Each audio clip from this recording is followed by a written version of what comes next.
Bismillahirrahmanirrahim. Alhamdulillahirabbil alamin. Wassalatu wassalamu ala sayyidil mursalin sayyidina Muhammadin wa ala alihi wa sahbihi ajma'in. Qala al-musannif rahimahullah wa nafa'ana bi ulumihi fid dharain amin. Dan janganlah engkau panjangkan angan-anganmu.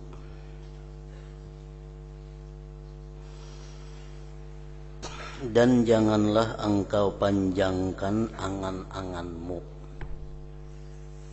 Artinya, janganlah engkau merasa masih lama hidup di dalam dunia ini. Jangan merasa bahwa masih lawas selagi mati.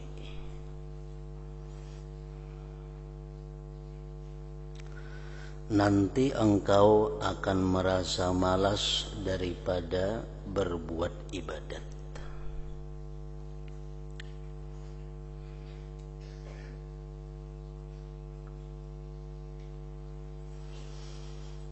Itu yang ditakutkan oleh Rasulullah sallallahu alaihi wasallam kepada kita, antara lain adalah tulul amal. Rasulullah khawatir kalau umatnya itu terserang satu penyakit yang namanya tulul amal, merasakan masih lawas hidup di dunia ini, karena itu membuat malas berbuat ibadah.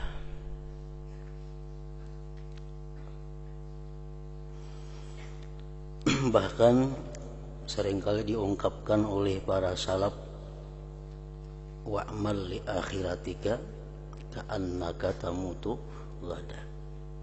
Beramallah engkau untuk akhirat engkau seolah-olah engkau mati besok hari.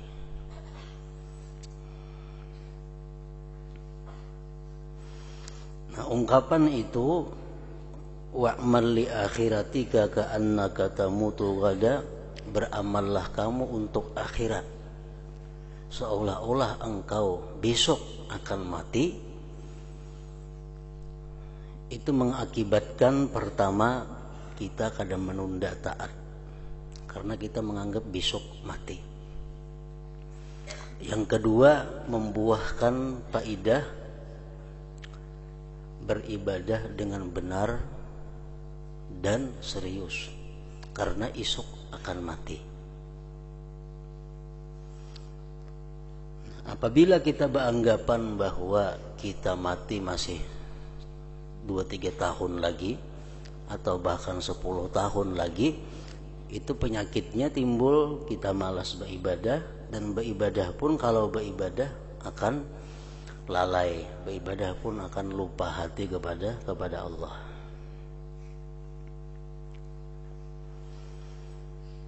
Bahkan hendaklah engkau pikirkan bahwa kematianmu itu sangat dekat sekali kepadamu. Makanya Rasulullah mengatakan bahwa hendaknya setiap orang beriman itu sebelum tidur hendaklah dia menitipkan surat wasiatnya di bawah bantalnya. Kenapa? Karena kalau esok kita kada berumur lagi, jadi surat wasiat sudah ada di bawah bantal.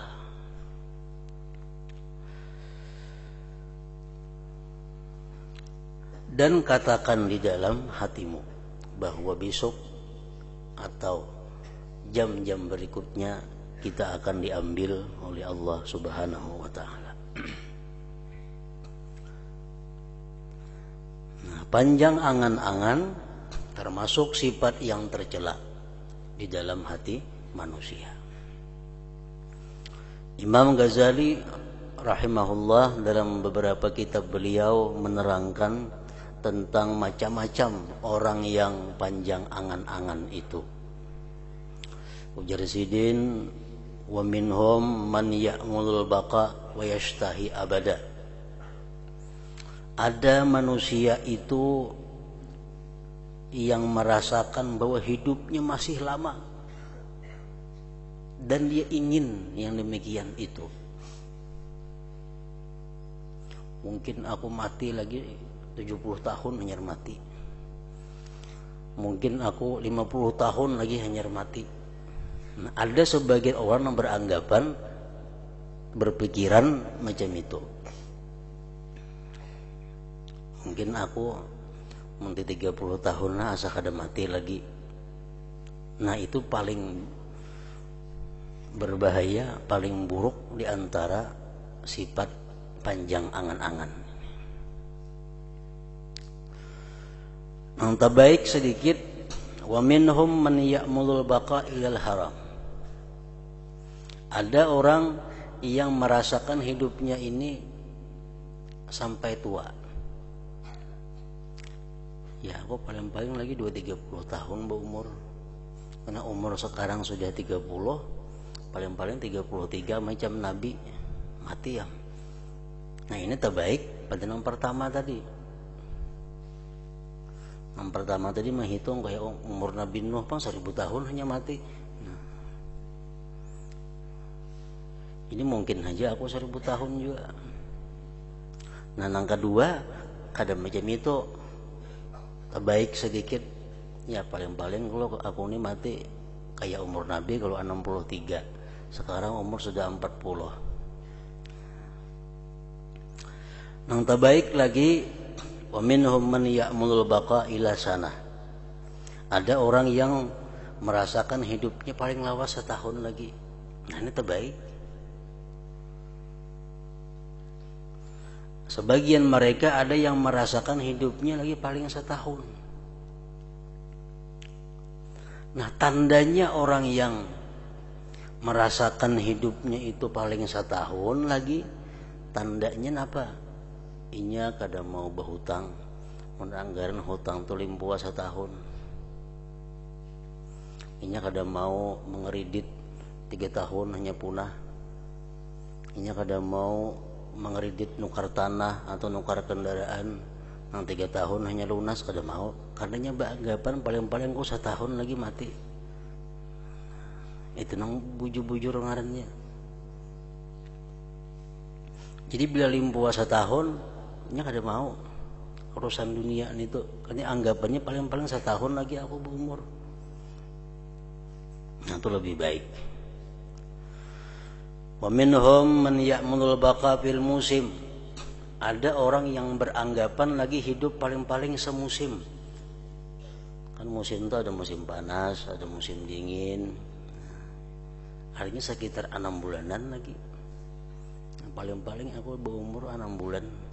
Masa kada lebih pada itu. Nah, sekarang musim dingin, amun sampai aku nemui musim panas. Nah, wa minhum man yarji' man ya'mulul baqa ila yaumin wa lailah.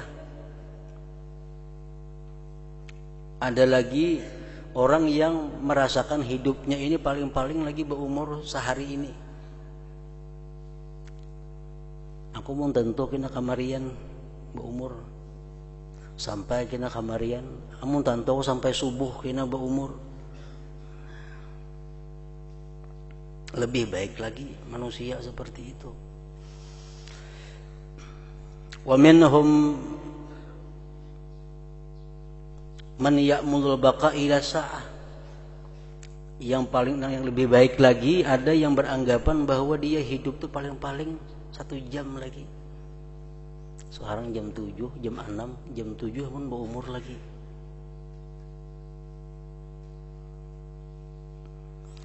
Ini ia sabda Rasulullah, pesan beliau kepada Abdullah bin Umar, idza asbahta fala tuhaddis nafsaka bil masa wa idza amsayta fala tuhaddis nafsaka bis sabah.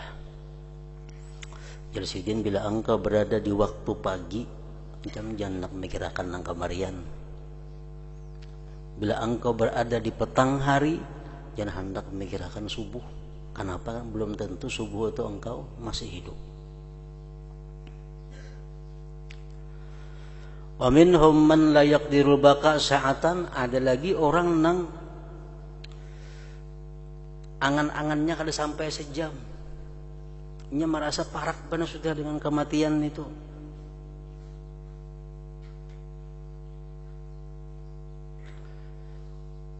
Rasulullah pernah sidin sakit, lalu sidin bertayamum, padahal banyu ada di dapur. Lalu disuruh pelayannya, itu ada banyu wahai Rasulullah. Jasin barangkali aku kada sampat, taka banyu itu sudah mati. Barangkali kada sampat aku mendatangi banyu itu sudah habis umur. Nah ini beliau bahwa menganggap kematian itu kada sampai sejam sidin lagi hidup. Nah, wa minhum man ya'mulul maut nasba ainaihi, ada lagi sebagian manusia itu yang membayangkan kematian itu di hadapan matanya. Nah, walhasil makin parah kita merasakan kematian itu, makin baik, makin positif kepada akhlak, tingkah laku, baik hati ataupun zahir kita. Ujar Nabi kita mengatakan supaya bisa sembahyang itu khusyuk, supaya bisa sembahyang lebih serius, salli salata muwaddi'in, sembahyanglah kamu sebagaimana sembahyangnya orang yang mengucapkan selamat tinggal. Maksudnya apa? Sembahyanglah kamu dengan merasakan bahwa ini sembahyang kamu yang terakhir dalam hidup engkau. Nah otomatis sembahyang kita hati-hati, sembahyang kita lebih baik daripada biasanya, karena ini kita menganggap sembahyang yang terakhir dalam lembaran amal catatan ibadah kita, sembahyang terakhir di dalam hidup kita. Nah itu satu cara untuk bisa membaguskan sembahyang. Rasakan, pikirkan bahwa ini sembahyang adalah sembahyangku yang terakhir dalam hidupku. Nah lalu sembahyang bagus tuh, hati-hati.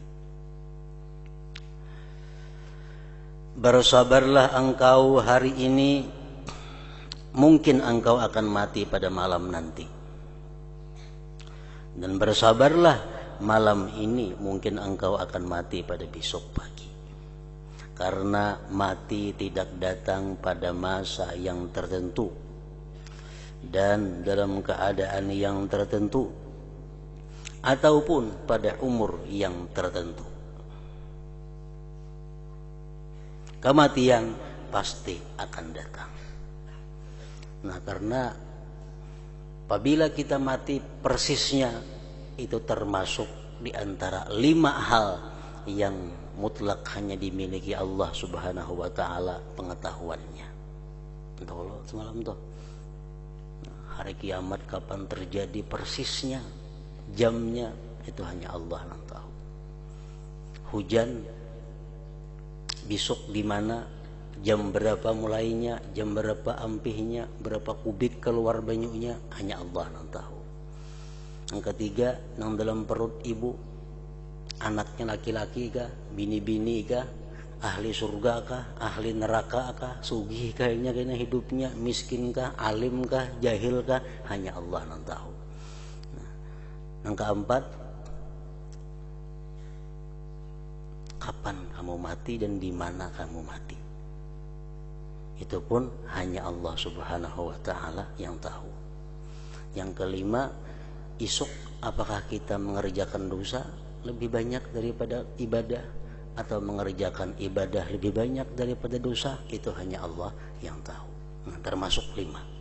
Kematian termasuk di situ, hanya Allah yang bisa tahu, hanya Allah yang bisa menentukan kapan, jam berapa, hari apa seseorang itu akan mati. Kematian pasti akan datang. Oleh itu bersiap-siap untuk menghadapinya adalah satu kepastian pula. Dan bersiap-siap untuk menghadapinya adalah lebih utama daripada bersiap-siap untuk mendapatkan kebahagiaan dunia. Kebahagiaan dunia kita belum tentu mendapatkan, belum tentu. Sedangkan menghadapi kematian itu pasti. Bukankah engkau memang sudah mengetahui bahwa engkau tidak akan lama hidup di dunia ini? Barangkali umurmu hanya tinggal 1 hari, atau hanya sekali bernapas saja lagi. Gak ada tahu kita. Pokoknya yang jelas kematian itu pasti kita hadapi, pasti kita jumpai.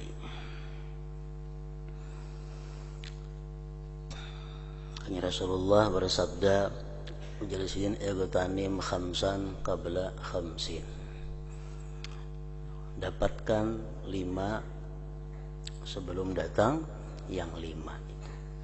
Igtanim khamsan qabla khamsin. Ini kebanyakan yang disesali oleh manusia. Syababaka qabla haramika. Masa muda sebelum tua. Banyak orang tua yang sudah berumur 40 tahun ke atas tuh tua ngarannya. 40 tahun ke atas tuh sudah masuk tua. Di dalam agama kayak itu aturannya. Bila umur 40 ke atas tuh tua ngarannya. 40 ke bawah masih muda. Banyak orang yang sudah umur 40 ke atas itu menyesal. Menyesal apa? Menyesal lagi anom kada sempat mengaji, kada sempat menghafal Yasin. Sekarang mata sudah kaur, membaca Yasin kada kawa, hafal kada. Kau lagi membaca Yasin, baca kabur mata, mana ada hafal. Membaca tabarak, nah, jaka lagi anom dulu menghafal Yasin, jaka lagi anom dulu menghafal tabarak, jaka lagi anom dulu menghafal waqiah. Ini sudah Tuhan apa? Menghafal jangan menghafal itu membaca aja apa? Nah, jadi menyesalnya sudah umur 40 ke atas.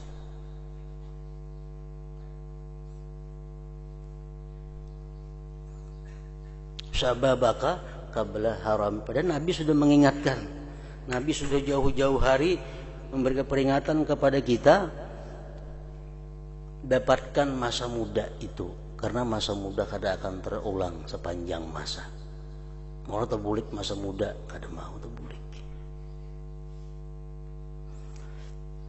Wa sihhataka qabla suqmik. Masa sihat sebelum masa garing. Lagi sihat kada hendak beribadah, lagi sihat kada hendak menuntut ilmu, lagi sihat kada hendak tahajud di tengah malam. Sudah garing lo hendak kawal lagi kada kawal lagi.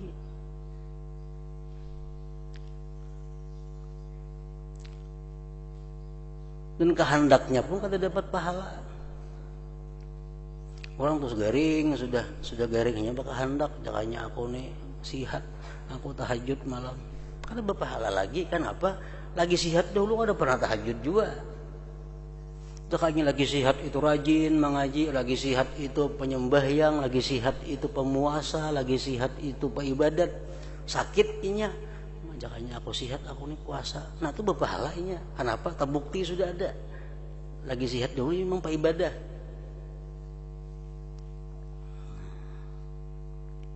Sihataka qabla suqmika wa ghinaka qabla fakrik. Sugih engkau sebelum engkau miskin. Lagi sugih, gunakan harta membangun masjid, membangun pesantren, memberi makan orang, memberi makan anak yatim, membantu orang miskin.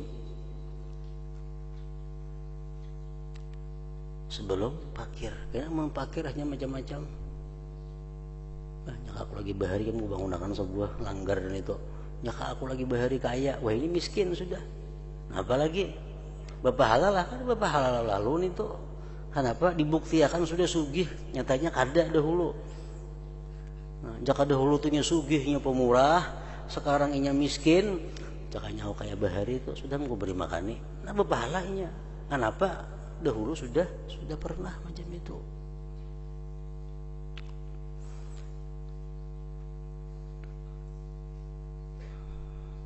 Wa faragaka qabla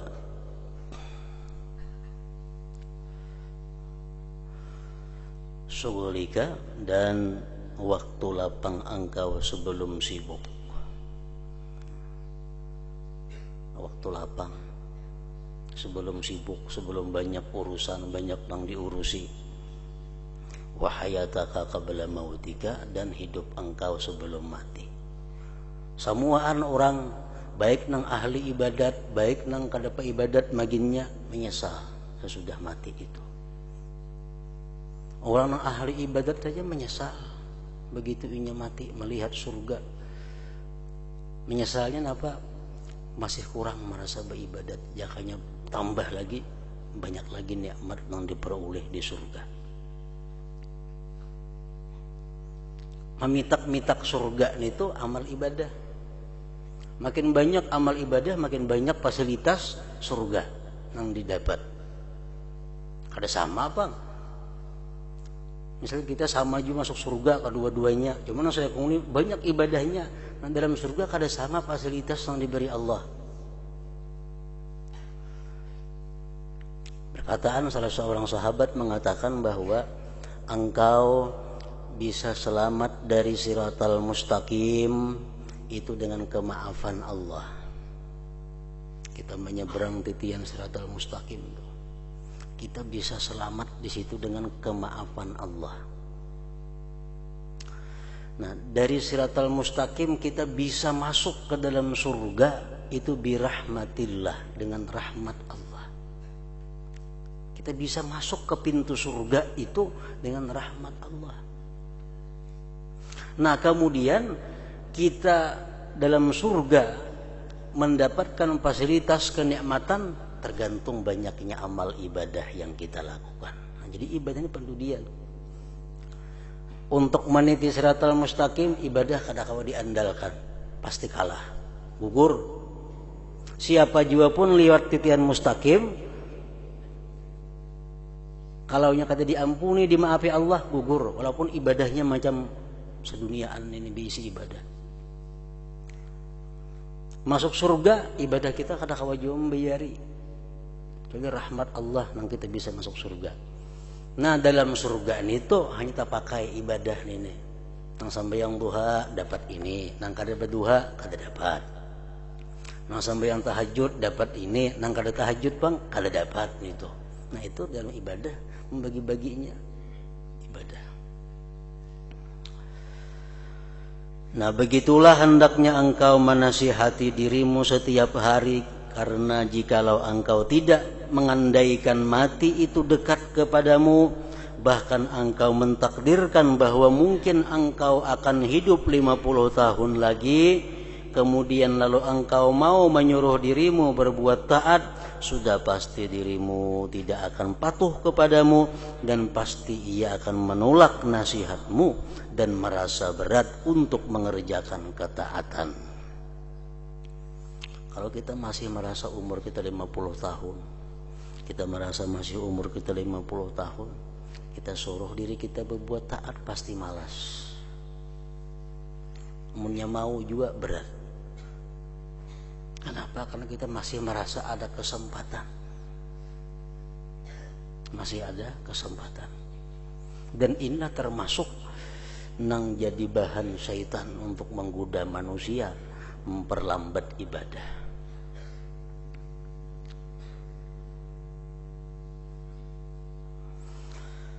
Maka paksakanlah dirimu untuk mengerjakan ketaatan, niscaya engkau akan bergembira ketika engkau mati nanti dengan kegembiraan yang tidak ada kesudahannya.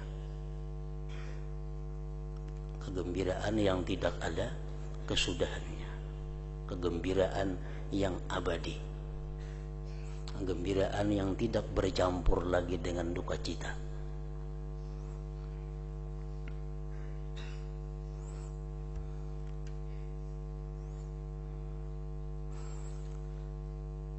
Rasulullah sallallahu alaihi wasallam bersabda, ujar Nabi, akullukum yuhibbu ayyadkhulal jannah, adakah kalian kepingin masuk surga? Qalu, berkata sahabat, na'am ya Rasulullah, inggih wahai Rasulullah. Lalu ujar Nabi, qasiru minal amal wa thabbitu ajalakum baina ainaikum baina absarikum wastahyu minallah haqqal haya. Hendak masuk surga 3. Jangan merasa hidup lama lagi dalam dunia. Qassiru a'malakum, qassiru minal amal, pindikkan angan-anganmu ya Nabi. Yang kedua, tetapkan ajal kamu itu di depan mata kamu. Yang ketiga, malulah kamu daripada Allah sebenar-benar malu. Nah itu ya Nabi kalau hendak ke surga. Kalau hendak ke surga.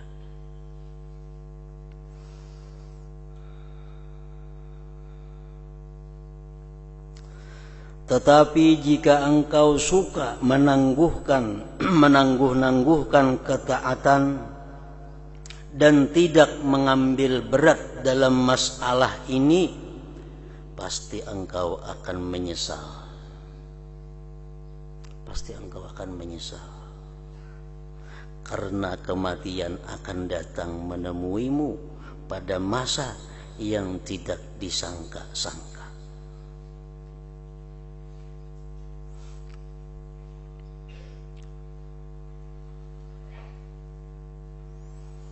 Keadaan kita yang paling baik adalah keadaan di mana kita hakun mati. Kita nak mengetahui diri kita. Diri kita ini baikkah kadakkah?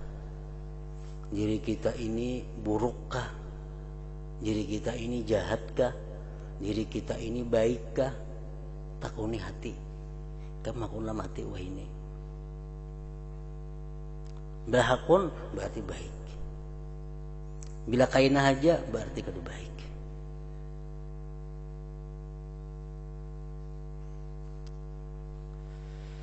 Kita rahatan baca Quran, rahatan baudu, rahatan menghadap kiblat, rahatan baca Quran, khusyuk.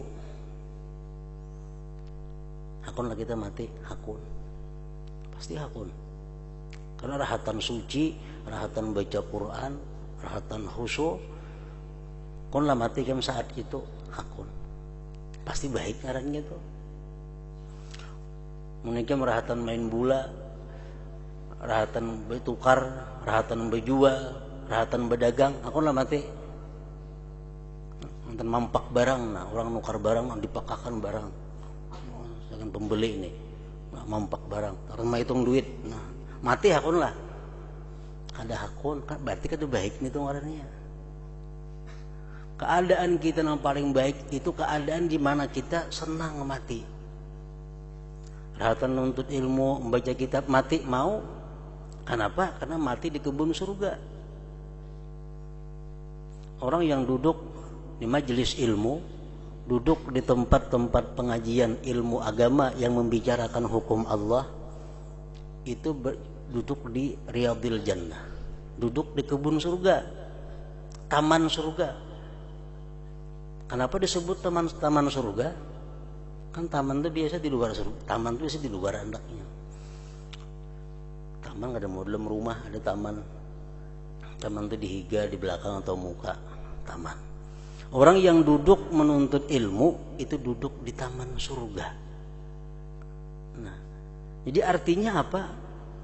Andai kata inya mati saat itu masuk surga. Karena sudah berada di tamannya. Sudah berada di taman surga. Jadi yang memisahkan inya dari surga ke taman itu hanya kematian. Nah kalau kita bisa mati rahatan duduk nuntut ilmu, itu luar biasa baiknya. Dan kita kepingin. Nah, jadi mengetahui kita baik atau kada, pekerjaan kita, tingkah laku kita, takuni hati. Kan hakunlah mati wah ini. Nah, belinya hakun berarti baik. Tetapi jika engkau suka menangguh-nangguhkan ketaatan, menunda-nunda ketaatan, dan tidak mengambil berat, tidak serius dalam masalah ini, pasti engkau akan menyesal. Karena kematian akan datang menemuimu pada masa yang tidak disangka-sangka. Maka pada ketika itu engkau pasti akan menyesal dengan penyesalan yang tiada ada kesudahannya. Dengan penyesalan yang tidak ada kesudahannya. Di dalam kitab Ihya disebutkan bahwa kebanyakan teriakan ahli neraka itu disebabkan taswif, disebabkan menunda-nunda itu. Orang yang masuk neraka itu kebanyakan akibat taswif, akibat merasa panjang umur lagi. Itu kebanyakan. Aktsaru siyahi ahli nar min taswifin. Kebanyakan teriakan orang-orang masuk neraka itu akibat mereka merasa panjang lagi umur, sekalinya mendadak mati. Kada sempat lagi tobat, kada sempat lagi membulikakan harta orang yang dizalimi, kada sempat lagi minta ampun kepada orang yang dianiaya, mati. Kada sempat lagi mengqadha qadaan yang banyak, mati. Itu yang menyebabkan banyaknya teriakan-teriakan dalam neraka.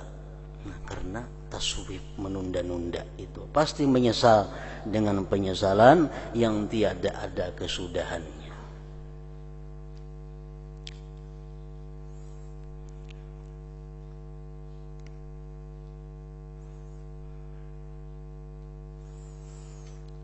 Dibuktikan penyesalan kita manusia di waktu kita melihat malaikat maut, itu dibuktikan di situ penyesalan. Begitu kita didatangkan malaikat maut, di situ sekaligus kita diperlihatkan oleh Allah tempat di mana kita bakal datangi. Apakah kita masuk surga? Diperlihatkan surga. Apakah kita masuk neraka? Diperlihatkan neraka. Orang yang hendak mati itu umumnya yang mati dalam keadaan normal itu umumnya menangis.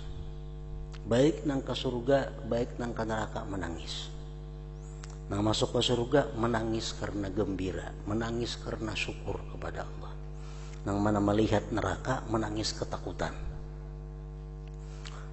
Nah, di saat manusia ini melihat malaikat maut datang, melihat surga atau melihat neraka, di situ sudah habis amal kita. Buku kita ditutup. Amal kebaikan apapun yang kita kerjakan kada berguna lagi. Karena sudah habis masanya. Nah, di saat itu penyesalan bagi orang-orang terutama yang banyak maksiat, banyak kesalahannya, di situ menyesal. Seapa kadar menyesalnya itu? Umpamanya orang ini berisi harta, kekayaannya itu mencapai 100 miliar, sugih itu 100 miliar. Begitunya melihat neraka yang bakal dihuninya, disitunya memohon kepada malaikat maut, wahai malaikat maut, aku minta timpu waktu beberapa detik. Untuk napa ya malaikat maut? Untuk bisa berkata-kata menyumbangkan seluruh harta kekayaanku itu agar aku jadi orang saleh. Adalah harta gunanya yang dicari dalam dunia yang susah payah siang malam, kan tidak gunanya. Begitu kita melihat neraka itu, begitu melihat malaikat maut, laula akhartani ila ajalin qarib asaddaqa wa akum minas salihin. Wahai malaikat maut, beri aku waktu sesaat, beberapa detik, hanya sekedar bisa untuk mengucapkan hartaku itu seluruhnya kuwakafkan, supaya aku jadi orang saleh, jangan masuk ke neraka itu. Nah, ya malaikat maut, sudah habis masamu, sudah habis masamu, sudah habis. Nah, jadi di situ penyesalan, kada ada gunanya. Dan harta yang banyak itu kada cukup membayari penyesalan itu, kada ada gunanya. Bayangkan kita bercari kayak apa-lapahnya, rela kita beriakan semuaan karena sudah melihat neraka di hadapan mata. Nah, manusia dengan penyesalan yang tiada ada kesudahannya. Jadi menyesal nang kayak apa aja sesahnya dalam dunia ini masih inting. Menyesal aku mau hutanginya, kalinya kada bayar 10 juta. Menyesal aku mau hutanginya, memudalinya sekali dibubuhnya lari, itu masih inting menyesalnya. Masih kawa diperdapati, masih kawa dicari. Tapi kalau sudah menyesal di saat itu, kada ada gunanya lagi. Kada ada gunanya. Dan hendaklah engkau selalu mengingati satu pepatah Arab, wa indas sabah yuhmadul qaumus sura, artinya dan di waktu pagi akan dipuji kumpulan yang telah berjaya berjalan pada malamnya. Kita musafir unta sampai maghrib istirahat, kawan nang saikong ini istirahat, aku guring-guring dahulu jarinya, kayaknya aku udah tengah malam aja mulai pulang berjalan. Ada kita kada, kita langsung begitu habis istirahat langsung jalan. Sampai di subuh kita sampai di kota sudah, kita sampai di kota nang dituju. Sedangkan kawan kita subuh masih di tengah jalan nang gelap gulita. Nah itu artinya di waktu pagi akan dipuji kumpulan yang telah berjaya berjalan pada malamnya. Dan apabila engkau sudah mati, barulah segala apa yang aku sebutkan ini menjadi satu kenyataan, ujar Imam Ghazali. Dan apabila engkau sudah mati, barulah segala apa yang aku sebutkan ini menjadi suatu kenyataan. Seperti firman Allah Ta'ala, wala ta'lamunna naba'ahu ba'da hin, surah Sad. Maksudnya, dan selagi akan kamu ketahui kebenaran apa yang dikhabarkan kepadamu pada suatu masa.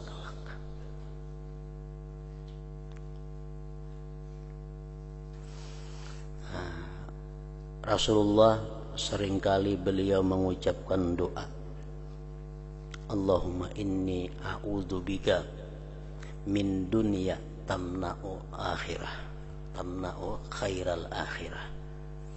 Allahumma inni a'udzubika min dunya tamna'u khairal akhirah. Allahumma inni a'udzubika min dunya tamna'u khairal akhirah wa min hayatin tamna'u khairal mamat wa a'udzu bika min amalin yamna'u khairal amal.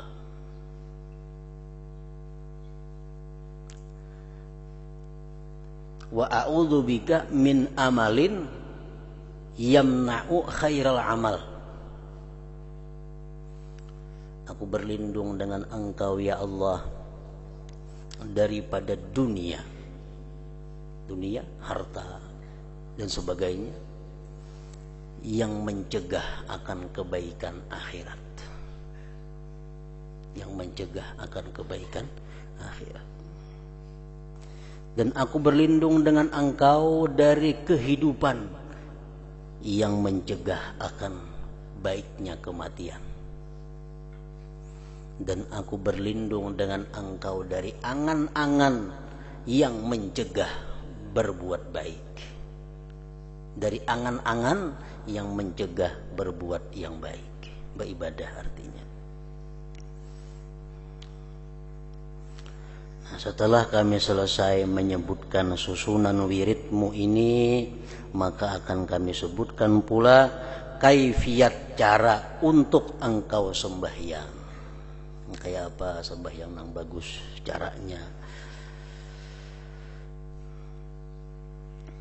dan puasa serta adab-adab keduanya, dan juga adab-adab sembahyang berjamaah dan adab-adab sembahyang Jumat.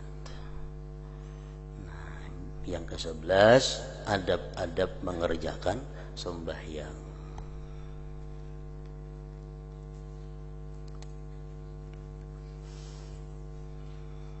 حضرة النبي صلى الله عليه وسلم. الفاتحة. إياك نعبد وإياك نستعين اهدنا الصراط المستقيم صراط الذين